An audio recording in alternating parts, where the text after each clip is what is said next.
Bien, es el turno ahora de hablar un poco de las colisiones inelásticas. ¿Recuerdan ustedes lo que eran las colisiones inelásticas? Eran aquellas en donde la energía cinética no se conserva. ¿Sí? Eso es debido, bueno, a que los materiales o los cuerpos que chocan no son ideales. Se almacenan entonces durante el choque, como vimos, energía potencial, pero luego, debido al calor, debido a otros factores, cuando los cuerpos dejan de interactuar, la energía cinética final es distinta de la energía cinética inicial. En general, como ya sabemos, en la mayoría de los choques inelásticos se pierde energía cinética y esos son los choques que llamamos inelásticos o colisiones inelásticas comunes, en las que se gana se llaman explosivas, como ya sabemos. ¿Sí? Miremos un poco qué ecuaciones podemos plantear en este tipo de colisiones. Sabemos siempre que P es constante, eso ya es válido para cualquier colisión. Bien. Entonces planteamos la ecuación, suponiendo que dos partículas interactúan, igual que hemos visto hasta ahora, una partícula que tiene una velocidad 1 inicial y una partícula 2 que tiene una velocidad 2 inicial y las velocidades finales. Acá la planteo en forma vectorial. ¿Sí? Esa es la única que podemos plantear con certeza, seguro. Vamos a ver si nos alcanza para resolver el problema. Miremos qué pasa en una dimensión, o sea, en movimiento rectilíneo. Tenemos una sola ecuación, entonces. Puedo escribir esta ecuación, entonces, como ya hemos visto, en forma simplemente escalar. Y va a ser digamos, las velocidades en el eje X, por ejemplo. ¿Cuántas incógnitas tengo? Si planteo esta sola ecuación, las incógnitas son dos, como ustedes ven. Las velocidades finales de cada cuerpo. Y tengo una sola ecuación. El problema no lo puedo resolver, como ustedes ven. Reflexionemos, ¿por qué antes sí? Bueno, porque antes tenía otra ecuación, ¿se acuerdan? La ecuación de la energía cinética. Ahora no la tengo, porque no se conserva la energía cinética, entonces tengo una sola ecuación, la de P, la de cantidad de movimiento. Me falta algún dato adicional. Para poder completar algún dato, el dato más simple, ¿cuál sería? Que me den una de las velocidades finales. Bueno, eso sería prácticamente trivial entonces la solución, porque entonces tendría una sola ecuación con una incógnita. Si conozco una, conozco otra, bueno, ese sería el caso digamos, insisto, trivial o más simple. Un caso un poquito más, digamos, con un poco más de sabor, por decirlo así, sería que me den el coeficiente de restitución del choque. ¿Se acuerdan cómo era el coeficiente de restitución? Se llamaba el coeficiente de restitución a el cociente entre la velocidad relativa de alejamiento dividido la velocidad relativa de acercamiento. Esa es una ecuación esta que tengo. Por supuesto que en choques elásticos esto era 1. Se desprendía de la solución para choques elásticos. ¿Sí? Pero esta ecuación es útil, insisto, en choques elásticos es obvio, es así, trivial, o sea, no agrega información porque se deduce de la misma, del mismo procedimiento matemático, pero en choques elásticos sí da información. ¿Por qué? Porque esto no va a ser 1, sino va a tener un valor.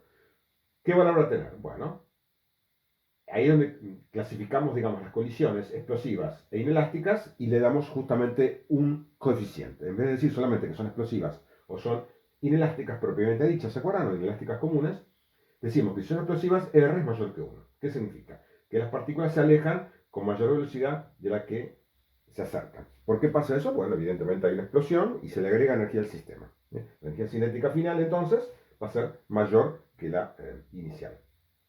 En el caso de los choques inelásticos, como decimos, o colisiones inelásticas a secas o propiamente dichas, R es menor que 1, que son la mayoría de las colisiones. Esto lo puedo ver de esta manera o también lo puedo ver desde el punto de vista de la energía cinética, como yo vimos varias veces también, lo acabo de mencionar. Entonces, el delta K, ¿cómo es? Para las colisiones explosivas es mayor que 0 y para las inelásticas es menor que 0. ¿Ok? Entonces tengo dos formas de dar información adicional a estas colisiones. Una es diciendo cuánto vale el factor de coeficiente de restitución. Por ejemplo, digo, tengo un choque elástico con factor 0,3 de restitución. ¿Qué significa entonces eso?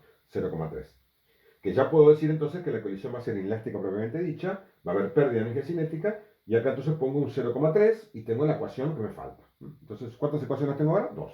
La ecuación de P y la ecuación del coeficiente de restitución. Con esas dos ecuaciones puedo hallar entonces las velocidades finales. También puedo decir que el coeficiente sea 0,9, bueno, lo mismo, si es 0,9 también pongo 0,9. Fíjense una cosa interesante, que el valor del coeficiente de restitución me dice cuán cerca está de ser elástico o de ser, digamos, más inelástico. Cuanto más cerca estoy de 1, supongo que el coeficiente fuera 0,9, 0,95, ya casi estoy más cerca de ser elástico, hasta que inclusive podría resolver la forma elástica con ese factor de error. Y si el choque al revés vale 0,3 o 0,2, quiero decir que es bastante inelástico. ¿Se entiende? Hay mucha pérdida de energía. ¿Ok? Eso me va a permitir entonces, digamos, una especie de evaluación del tipo de choque inelástico que es. Insisto, cuanto más cerca de uno esté, más elástico será. Cuanto más lejos esté, más inelástico será. Eso me da una idea entonces del tipo de choque. Entonces, puedo, insisto, dar el coeficiente de restitución como el factor, o también puedo decir, hablar de la energía. Hay algunos problemas por ahí, por ejemplo, dicen, se produce una explosión inelástica, ya sabemos si es una explosión, es un choque inelástico, y al sistema se le aporta, no sé, tanta energía de la explosión, supongamos como lo da, tantos joules, entonces, ¿qué voy a tener? Voy a tener entonces la ecuación de K. Ya no va a ser K final igual a K inicial, sino que me dan delta K. ¿Sí? Esto, ¿cómo se resuelve? Bueno, es muy fácil, ¿no? En cualquiera de los casos, sea delta K o delta positiva o negativa, en cualquiera de los casos, lo resuelvo simplemente diciendo que K final menos K inicial, eso es delta K, bueno, es el factor que me hago. Me dicen, por ejemplo, no sé, 50 joules. Me dicen acá, esto vale 50 joules. Me lo dice el problema, ¿no? Entonces puedo plantear la ecuación de K de energía cinética, ya no igualándola, sino simplemente diciendo que esa diferencia vale 50 joules. Y eso es otra ecuación más entonces. ¿Se entiende? Es otra forma alternativa de darlo. Por supuesto que acá no hay otras variedades, porque si es en una dimensión no hay ángulos de salida ni trayectorias. Sabemos que la trayectoria es rectilínea, así que no hay datos adicionales desde el punto de vista de ángulos ni nada por el estilo. Insisto, es en una dimensión, así que ya sabemos que las velocidades van a estar en esa recta.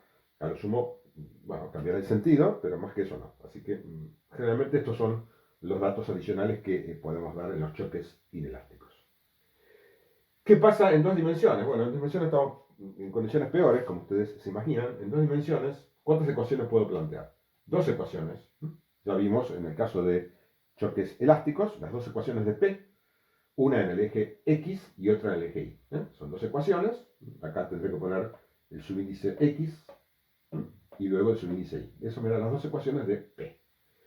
K no puedo plantearla, como estamos en elásticos, entonces tengo dos ecuaciones solamente. ¿Y cuántas incógnitas tengo? Tengo cuatro incógnitas. ¿Por qué tengo cuatro incógnitas? Bueno, tengo B1 final en X en Y y B2 final en X en Y, como ya hemos visto en choques elásticos. Lo que pasa es que ahora, insisto, no tengo la ecuación de K, por lo tanto es peor. Tengo dos ecuaciones, cuatro incógnitas, me faltan entonces dos datos más.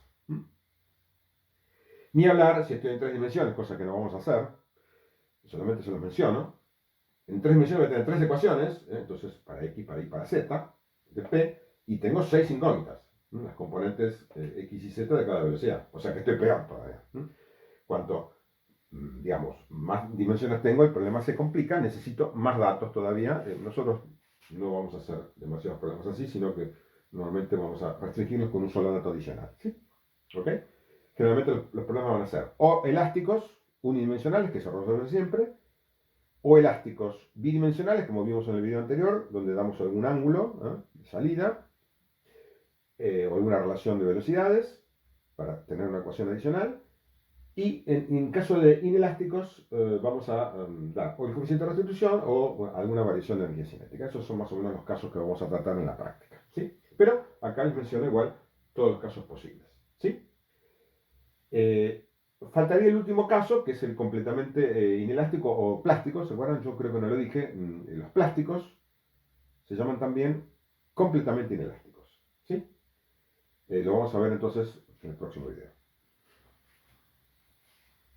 Bueno, veamos entonces el caso particular de los choques inelásticos o las colisiones inelásticas. ¿Cuál es el caso particular? Cuando es plástica, una colisión plástica. ¿Se acuerdan qué significa? Que los cuerpos quedan adheridos luego de la colisión. Eso se llama colisión plástica o también completamente inelástica. Es un nombre alternativo, prefiero decir plástica, colisión plástica. ¿Qué va a pasar en la colisión? Es un caso particular, ¿no? De las colisiones inelásticas. ¿Qué pasa? ¿Cuál es la definición? Que las velocidades finales son las mismas de los dos cuerpos porque quedan pegados. Entonces, ¿cuánto vale el coeficiente de restitución? Si miramos la expresión, si las velocidades finales son iguales, que es justamente la hipótesis, entonces el numerador vale 0. Entonces el coeficiente de restitución vale 0. Un caso interesante, entonces, ¿no? Bien ustedes que las colisiones inelásticas, en general, R es menor que 1. ¿Sí? Ya dijimos en el video anterior. R es menor que 1. Y R justamente vale 0, que es el menor valor que puede tener, ¿cuándo? Cuando la colisión es plástica. o completamente inelástica. Ahí es donde se produce la pérdida más grande de energía cinética posible, dentro de las condiciones de conservación de la cantidad de movimiento lineal, por supuesto.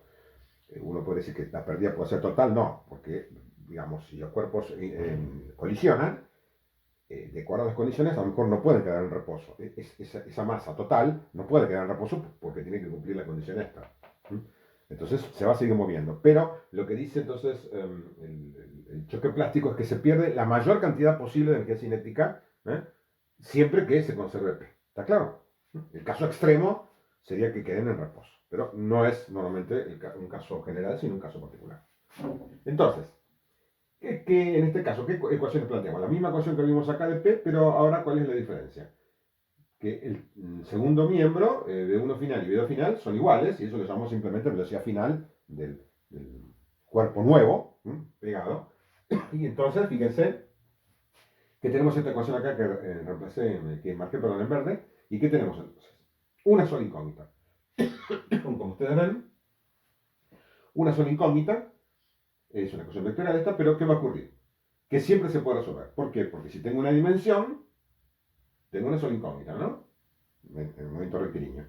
Una ecuación, una incógnita. Si tengo dos dimensiones, tengo dos ecuaciones, una para x y una para y, y también dos incógnitas, lo veréis al final en x y en y, y si tengo tres dimensiones pasa lo mismo. O sea que en una palabra, esta colisión contra lo esperado es la que siempre se puede resolver sin más datos que las velocidades iniciales. Planteando únicamente entonces la ecuación de conservación de la cantidad de movimiento lineal, siempre puedo resolver una colisión plástica, en una, dos o tres dimensiones. ¿Está claro? Entonces ya tenemos, mirando este famoso coeficiente de restitución, digamos, la clasificación de los choques de manera más cuantitativa. Entonces, repetimos para terminar, cierre es mayor que 1, el choque es inelástico y es explosivo. La energía potencial, perdón, la energía cinética aumenta. Si es R igual a 1, el choque es elástico. La energía cinética se conserva. Si R es menor que 1, el choque es inelástico y la energía cinética es menor, o sea, se pierde un poco. Y si justamente R es igual a 0, también se pierde energía, la máxima que es posible, compatible con la conservación de la cantidad de movimiento lineal, y, bueno, siempre se puede resolver en este caso. El elástico unidimensional también se puede resolver siempre, y los demás casos, bueno, dependerá entonces de la cantidad de ecuaciones que tenga y de la cantidad de incógnitas que tenga. Eso lo tienen que valorar ustedes de acuerdo al caso. Por supuesto que en los problemas siempre vamos a dar los datos necesarios como para que se pueda resolver el problema. ¿Sí? Bien. Así que estos son entonces todos los casos posibles de colisiones y su clasificación.